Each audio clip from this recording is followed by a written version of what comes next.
Welcome back to The Breakdown with me, NLW. It's a daily podcast on macro, Bitcoin, and the big picture power shifts remaking our world. The Breakdown is sponsored by NYDIG and produced and distributed by CoinDesk. What's going on, guys? It is Sunday, September 5th, and that means it's time for Long Reads Sunday. Now, this week is a holiday weekend. It's Labor Day, the official end of summer, the beginning of fall, and all around us is a crypto market that is going absolutely bananas. Whether you think all of this NFT metaverse stuff is absolute madness or whether you are totally bought in, it is an unignorable market force, at least in this weird little corner of the world, and at least for now. It's that word metaverse that serves as the central point, the central crux of the piece that I'm going to read for LRS today. This is from David Hoffman, one of the co-founders at Bankless, and is called The Metaverse Emerges. As the NFT media grows in energy, so has the conversation around the metaverse. We all talk about the metaverse, but no one has meaningfully attempted to define it. This article offers an actionable proposition about what the metaverse actually is.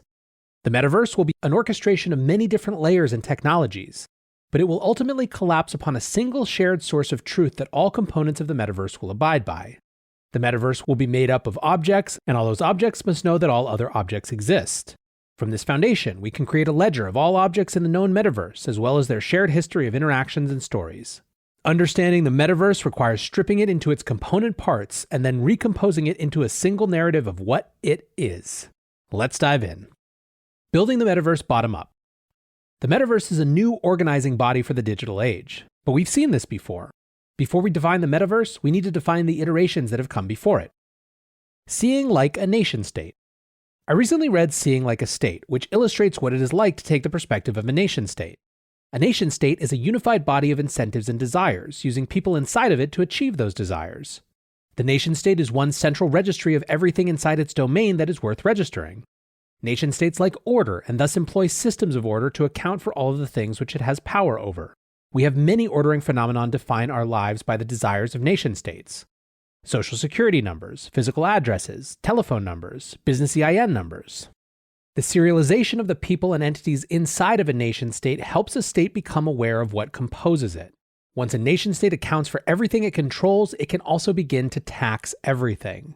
It goes much further than just serializing people and their businesses.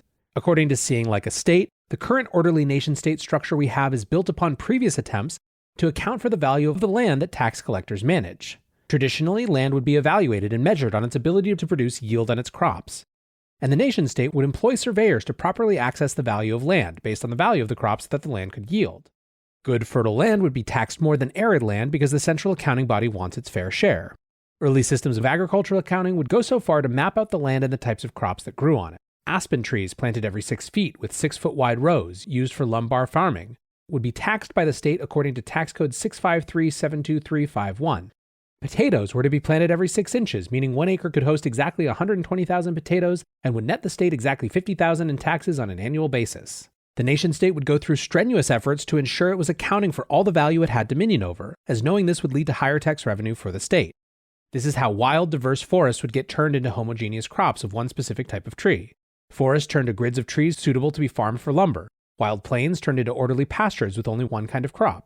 Chaotic, unsettled lands turned into grids of streets, all with numbers. Nation-states need things orderly, numbered, and accounted for in order to optimize their ability to coordinate resources. The central registry of a nation-state needs to be aware of all valuable resources inside of what it has control over so it can properly extract taxes and grow the state. The crypto industry has recently bumped up against this nation-state desire to label and subsequently tax everything. The tax collecting ability of the US Treasury has been hampered by its lack of oversight of property and ownership inside of an economic system that it cannot control. This is why they don't like crypto. The nation-state desire to account for everything is good for the health of the system as defined, but it comes at the cost of individual freedom. Nation-states reducing all humans and their property down to a serialized number for tax collection purposes is inhumane and restrictive of freedom, and why there is always pushback against government overreach.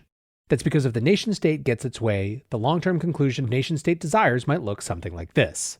David then includes the human farming scene from The Matrix. The nation-state is built upon a central intelligence about the state of itself, as well as the world around it. It is looking to know the world around it and extract its resources. This concept explains the frequent oppression of indigenous cultures by nation-states.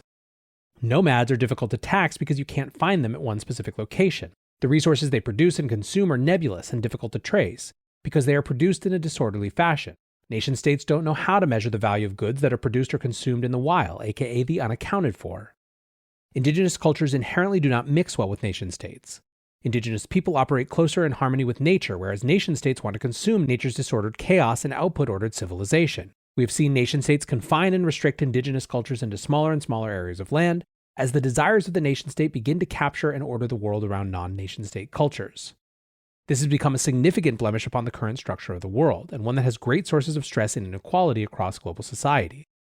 If larger and more just human organizational structures are ever going to emerge, they must be rid of cultural bias over the legitimacy of identities or objects under their domain.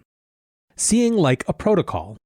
Cryptoeconomic systems are capable of managing significant amounts of responsibility previously held by nation-states, while preserving the rights of the individual to maximally express their desires upon the world around them. Ethereum is a neo-nation, a nation in the clouds with bottom-up opt-in participation rather than imposed top-down coercion. While the mechanisms for participation are different, we see similar functions of nation-states that are also facilitated by Ethereum. Ethereum also likes things ordered and serialized. In fact, if you want anything to exist on Ethereum, you must comply with the laws of the EVM. Want to establish a settlement on Ethereum? You'll need an Ethereum address. Want an identity on Ethereum? You'll need an ENS name.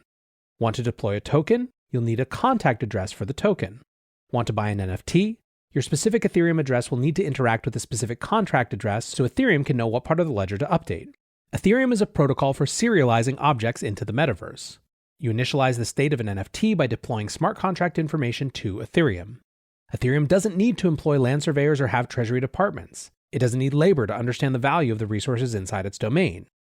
Ethereum knows addresses, values, balances, and tokens.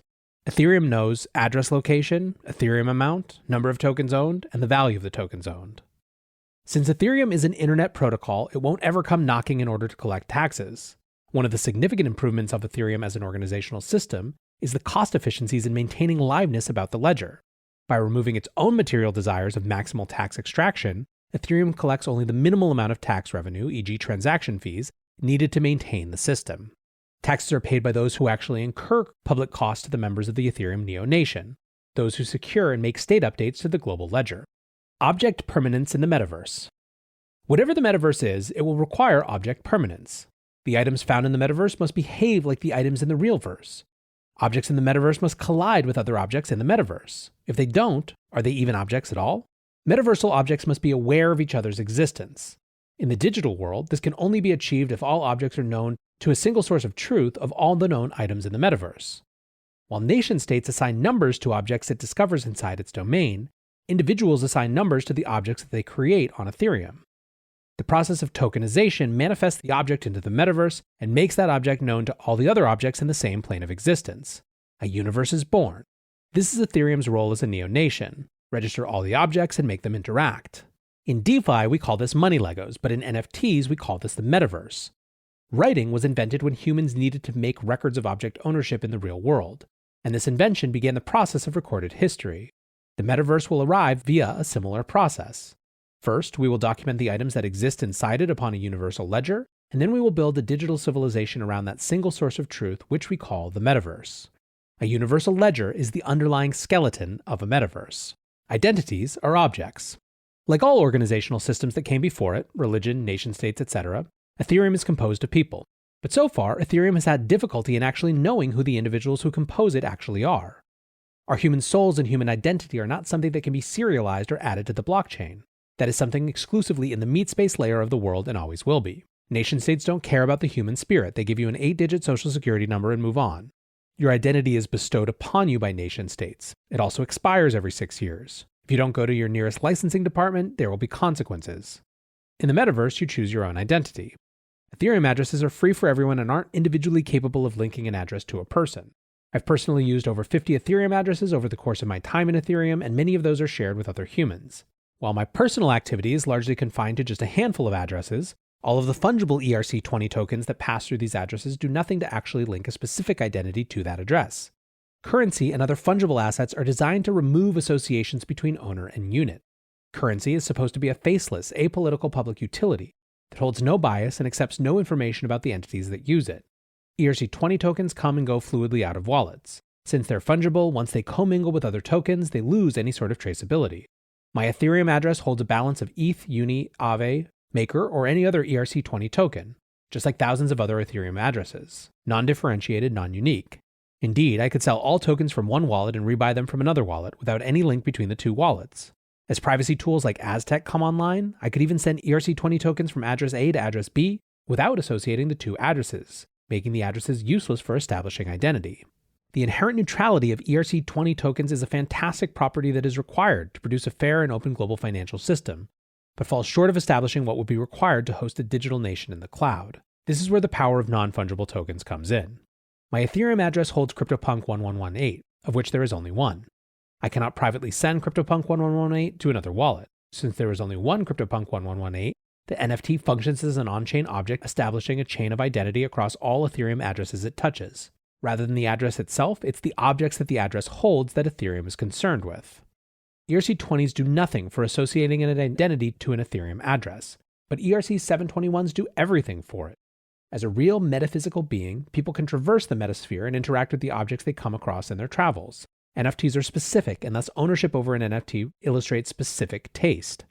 Here's my NFT wallet on OpenSea. There are many wallets, but this one is mine. No other wallet hosts this specific collection of human-generated objects. NFTs begin to form a shadow of identity behind the private keys that control them. The NFT PFP avatar movement. It becomes trivially easy to understand the human behind an address when people add NFTs to their social media profile pictures. ENS names do the same trick. In fact, ENS is actually making great strides with adding an identity layer to the ENS name itself, above and beyond just a human-readable name appended to an Ethereum address. I expect ENS to play a significant role in aligning identity with Ethereum. ENS addresses are NFTs too, and they contribute their own unique layer of identity to Ethereum.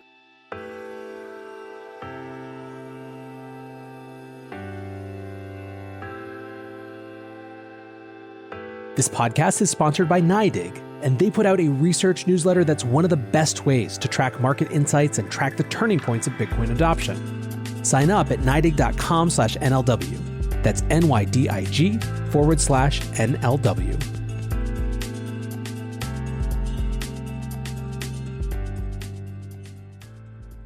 Serializing humans on Ethereum. Ethereum doesn't bestow your identity upon you the way a nation-state assigns you a number at birth. You choose who you are on Ethereum. Ethereum doesn't know that you're a specific human, nor does it care. But when you purchase an NFT, especially one that you put as your Web2 avatar, you are selecting one specific NFT from the millions plus that exist to become a digital representation of your digital self. I've chosen CryptoPunk 1118 from contact address 0xB47E3 as a representation of my human taste and human spirit, and I've chosen to bestow the properties of CryptoPunk 1118 to a random Ethereum address. I've chosen my Ethereum address and I've determined what its identity is. In turn, Ethereum becomes aware of the presence of a specific identity that exists, which is molding Ethereum by instantiating specific identity properties inside one Ethereum address. With the association of specific objects in the Ethereum metaverse, the Ethereum address stands apart from the rest.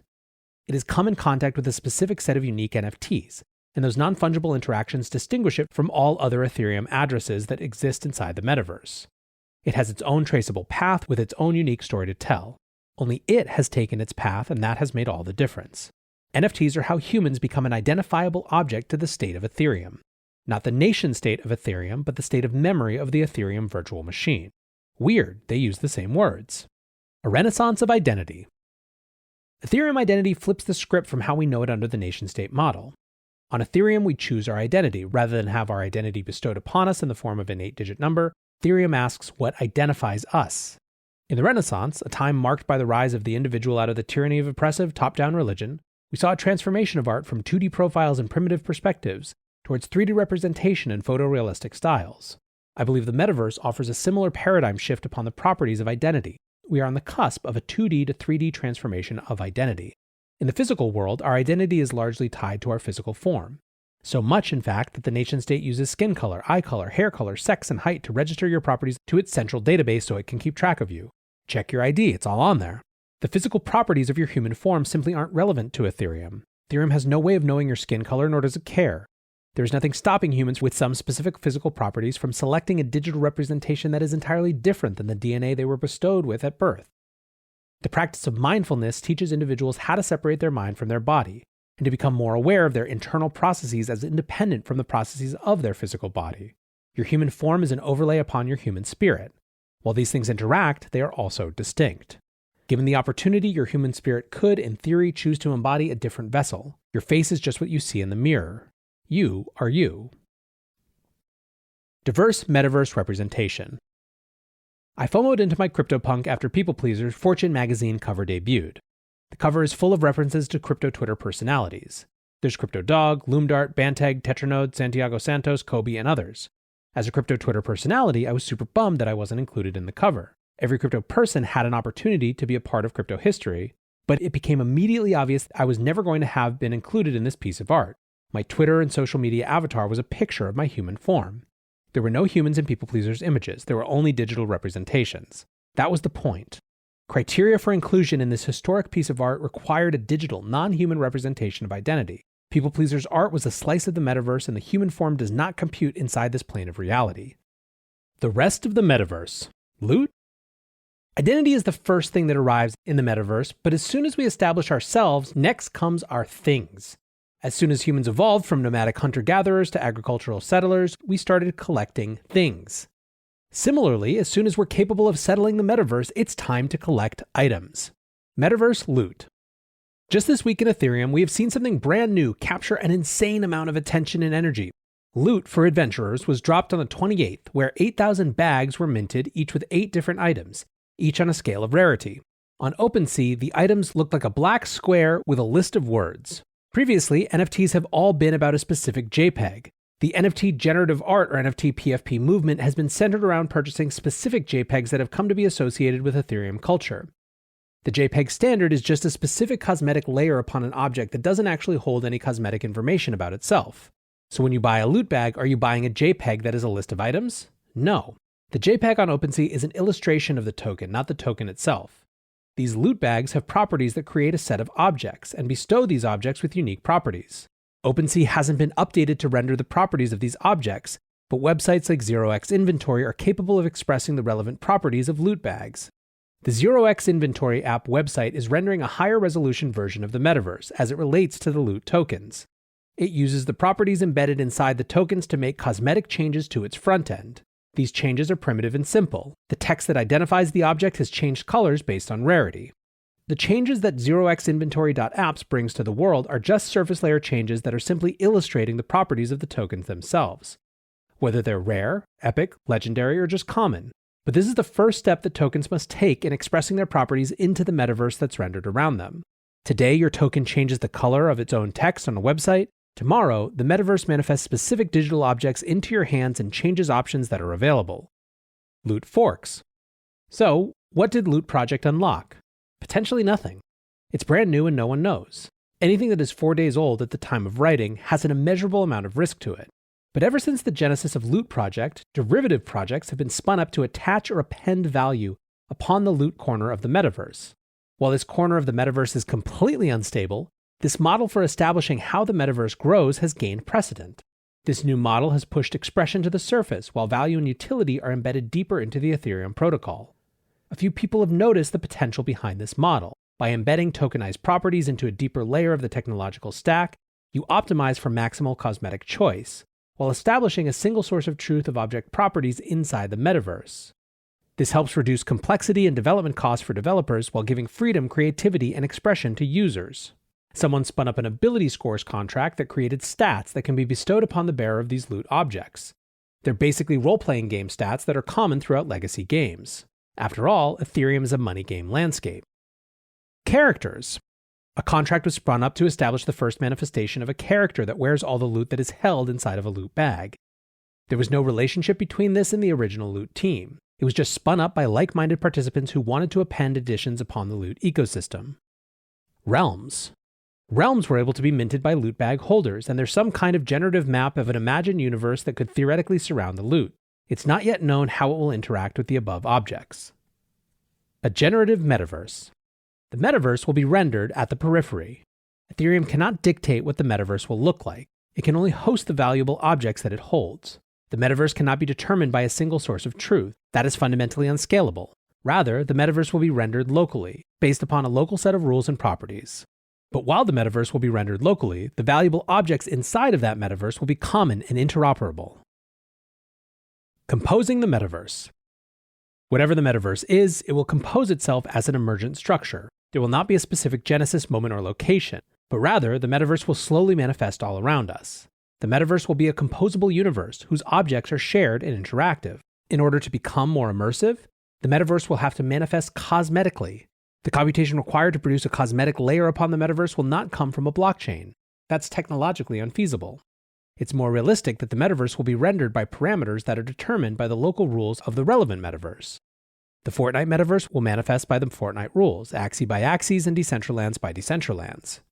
What makes all of this part of the metaverse is a shared registry of metaversal objects.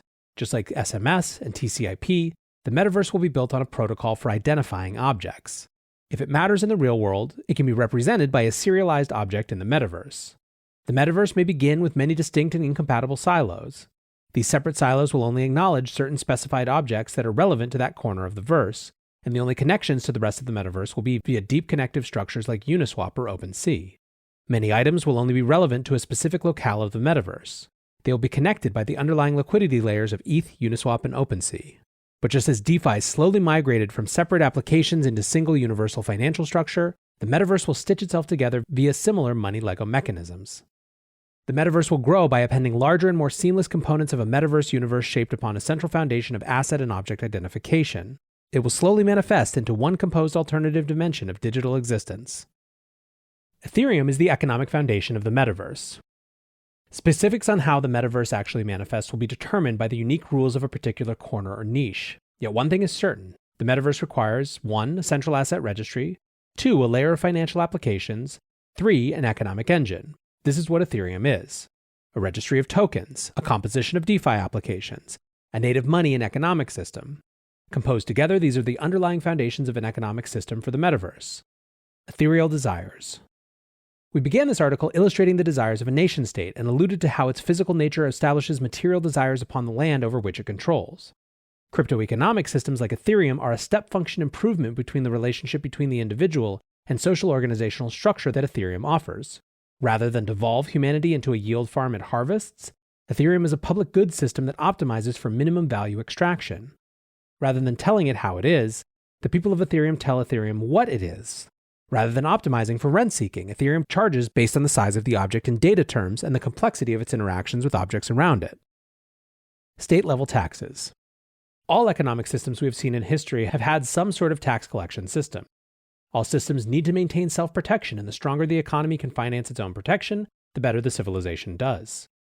EIP 1559 collects its taxes proportional to one's use of Ethereum. The more data you put on-chain, the more you pay. Rather than taxing wealth or income, Ethereum taxes you based on your consumption of a public good. Block space. As the metaverse expands, more and more objects will arrive inside of Ethereum's block space, and some portion of these objects will have continued on-chain interactions with other objects, which will require state updates on Ethereum in order to update the state of the surrounding metaverse. The vast majority of object interactions in the metaverse will either be executed via rollups in hostile environments the wildly, or by a trusted database in friendly environments. But even as Layer 1 transactions become cheaper and more efficient, this will largely be offset by a Cambrian explosion of metaversal objects and object-to-object interactions. The metaverse will be no friend to cheap gas prices, which thanks to Ethereum's monetary policy, generates a flywheel of security around the ecosystem. As the metaverse grows larger, Ethereum becomes more secure, making the metaverse itself more secure with it. The meme, "Art is priced in ETH," was created during the winter 2020 NFT boom, as everyone noticed that all NFTs were valued in ETH terms. Crypto art is just the beginning, of course. Naturally, the metaverse will start with the highly valued speculative art pieces before it matures into a more functional, intertwined ecosystem. While the metaverse is in its early phases, it will be siloed and separated. The only unifying thing about the metaverse will be the underlying financialization layer, aka DeFi, that establishes a common economic base between all the subzones of the metaverse. The first commonly shared aspect of the metaverse will be ETH. ETH is common money that unites all separated silos of the metaverse upon a single liquid asset. While objects outside of Axie Infinity cannot yet interact with objects inside of Gods Unchained, they can both be bought or sold for ETH, allowing value from Axie Infinity to be passed towards Gods Unchained or any other part of the metaverse. Money will be the first thing that ties the metaverse together, and ETH is that money. Conclusion. This image was recently shared with me on Twitter. This is a meme that says technology terms used in startup descriptions in their tech articles. 2020, multiplayer game. 2021, metaverse. 2020, virtual reality experience. 2021, metaverse. 2020, augmented reality filter. 2021, metaverse. 2020, 5G connection. 2021, metaverse. AR cloud, digital avatar, digital event, ML classifier, e-commerce, blockchain, internet, social media, video call, porn, potato, metaverse, metaverse, metaverse, metaverse. On the surface, it illustrates the overhyped nature of the word metaverse, and how it is so nondescriptive that it doesn't actually illustrate anything. It's simply a hyped up word that everyone wants to align with. I think this is a meme on the surface, but actually much more profound than what lets on. All technology is progressing towards a unified body. The metaverse will build itself, and it beckons towards those closest to helping it achieve this. A metaverse is an object that calls towards its surrounding. It wants to be built, it just needs humans to do the building for it. Like the protocol sink, the metaverse is an object that attracts. It rewards those who contribute to it, and the more scalable structures find themselves embedded deeper within the holistic structure. The NFT mania has begun with JPEGs, but there are so many more file formats we must get through before the metaverse is established. When it comes to how this will all unfold, your guess is as good as mine. I can only leave you with the same lessons that we've learned over and over again throughout crypto. Fair launches work, leaders matter, we're going to ape into something until we figure it out. I'm looking forward to exploring the metaverse with you all. It seems we've just recently discovered massive, untouched new fields. Let's build something cool. All right, back to NLW. So, boy, that was a really long read, maybe even longer than I realized when I started reading it. But here's what I wanted to say about it. There are likely some of you out there who are like, well, that's more times than I've ever heard the word Ethereum and more times than I ever wanted to. And God bless, thanks for listening. If you've made it this far, I truly appreciate it. There are some of you who are just literally imagining ripping the biggest bong as you listen to everything that went into that piece. There are some of you who are probably like, what the hell does that have to do with shifts in power? And I don't want to go too far on that argument. Mostly this is, I think, a topic that is going to be discussed more. It's a word that's going to be seen everywhere. And I really liked and appreciated that David tried to put some context around it. But there are two really salient points that I think are worth teasing out. The first is the idea of humans' desire to express themselves, to express who they uniquely are.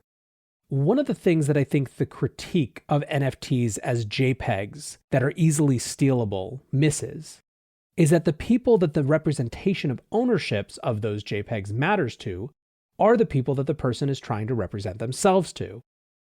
In other words, a person who's changed their avatar to be their punk doesn't care what Bitcoiners think about them.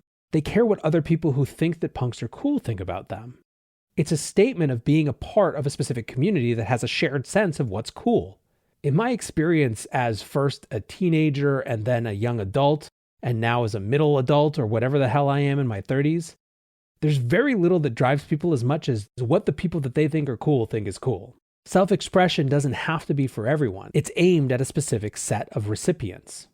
So to the extent that for some subset of people, this new NFT avatar thing and NFT collections in general are a way of communicating self-expression to a group that matters to them, it is an empowering thing for them based on the community and values that they've chosen to be associated with. Now, the second part is much bigger and more interesting and gets us into the territory of Ready Player One. It seems fundamentally impossible to me, certainly implausible, that digital worlds don't compete for our attention with the quote-unquote real world. I think increasingly we'll stop using the term real world. We'll start to shift to the physical world and the digital world. Metaverse is a single word, pre-hackneyed though it may be, that means digital world. The competition between physical worlds and digital worlds isn't zero-sum, except insofar as every individual has limited time. I think there will be many times in the years to come that people seek to demonize spending time in the not physical real world because it doesn't seem as real. The first 30 years or so of the internet teach us that this is so. I personally think that it's not going to be mutually exclusive to enjoy the physical world fully for all the things that it has to offer, but also enjoy the new uncharted waters of human creativity and interaction and global exchange that this sort of digital world, this metaverse, could create and enable. I do tend to think that this Loot project, which David gets into, is one of the first times we've seen an actual real flowering around the idea of how an ecosystem like that could be built. From the single genesis of these loot bags There are thousands and thousands of people, writers, artists, designers, guild masters, probably a fair few of whom play Dungeons and Dragons and things of the like, but still thousands and thousands of them who are actively creating this world around this single Genesis event of these objects. I have no idea if it'll stick. I have no idea if it'll be fun for people to continue to experience that world, to explore it, to build it. But the sheer number of people who are throwing themselves into it with vigor, and I'm not talking just people who are trading these loot items, which got instantly too expensive to let most people in. I'm talking about a whole ecosystem of people around them. I think there's something interesting there. And to the extent we see this metaverse, this digital world, as actually genuinely competing for our time, or at least for some people's time, from the physical world, this could be an interesting moment in that story. Anyways, guys, mostly it is a long Labor Day weekend, and I find that's a good time to get a little weird and wild. So thank you to David for writing, like I said, such a comprehensive piece trying to put together these thoughts. Thanks to you if you've listened to all 40 or whatever minutes of this that it's been now. And for everyone, I appreciate you listening, and I hope you're having a great Labor Day weekend. Until tomorrow, be safe and take care of each other. Peace.